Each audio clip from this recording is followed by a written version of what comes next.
Ce geste pourrait devenir un réflexe pour certains conducteurs, pour les automobilistes qui ont déjà provoqué un accident sous l'effet de l'alcool et pour les récidivistes.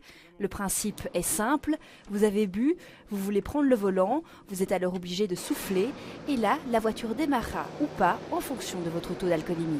Et ici, on peut faire la démonstration, donc je n'ai pas soufflé, j'essaie de démarrer la voiture, ça ne fonctionne pas. Donc il faut vraiment que je souffle et que le souffle soit négatif avant de démarrer. Il reste une petite frange du conducteur de 2 à 3% qui reste imperméable au message de sensibilisation. Le risque de se faire contrôler a fortement augmenté ces dernières années, mais ça n'a pas non plus d'impact sur ces conducteurs-là. Et donc pour un public de récidivistes ou pour un public qui arrive devant le tribunal avec des alcoolémies très très importantes, c'est clair que c'est une solution d'avenir.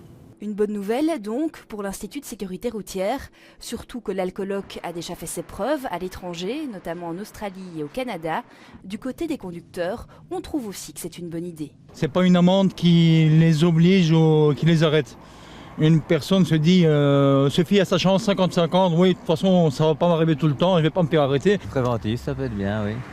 Devant le tribunal, le juge peut déjà appliquer cette mesure, mais dans les faits, il n'y a recours que très rarement, vu le prix du dispositif.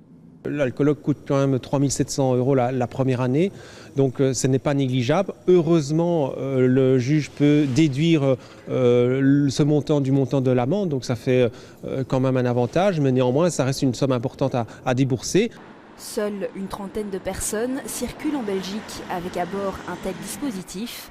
Si une loi entre en vigueur, c'est l'Institut de sécurité routière qui se chargera du suivi. Le projet de loi est attendu dès l'année prochaine.